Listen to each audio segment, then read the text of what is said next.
add some new ones as well. Starting Libero is Temperatura. The other side, well, OMG, bakbakan ng galleries at ito ngang NX LED magaganap na dahil mag-aagawan sila sa slot para man makaharap ang Farm Fresh Foxes dahil sa inaasam-asam na semifinal slot at pag-uusapan natin at bigyan ng preview ang magiging laban nila.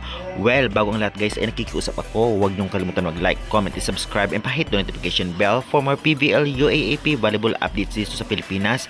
Maraming salamat sa support, pa-like and share na rin at syempre guys, avail na kayo ng ating mga product dyan sa baba. Creamline, Chocomucho t-shirt, sports shoes at sports bag at iba pa. Maraming salamat. Gamitin ang aking link para maka-discount. Thank you very much again.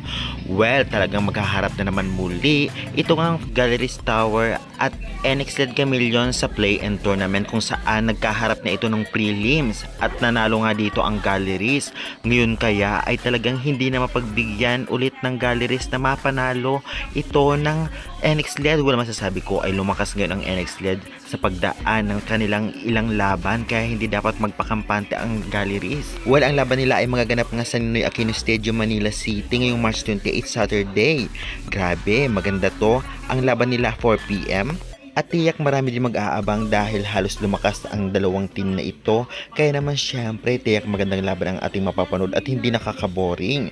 Masasabi ko ay talagang posible rin mabawian talaga ang Galleries ng NX LED dahil talagang malakas na ang NX LED.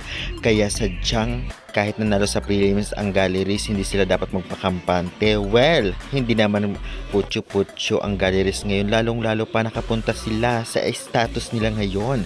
Kaya naman syempre tiyak na bakbakan ang magaganap na ito na laban. Well, ang mananalo dito ay makakalaban ng Farm Fresh Foxes para naman makaharap o makapunta sa semifinal slot. At syempre ang matatalo ay ligwak na, kaya napaka-importante ng game na ito na do or die game. Kaabang-abang ang performance ni Brock Van Sickle, syempre Myla Pablo, Sabete at syempre ang mga middle na dating Petrogas Angels player na talagang malakas. Samantalang dito naman sa Galleries, alam naman natin na maganda rin ang pinapakitang performance nito ngang sina Puntillas at syempre ang setter ng Galleries. Grabe din ang ibang wing spikers ng Galleries na masasabi natin na malalakas din kaya nakapunta sila sa ganyang estado.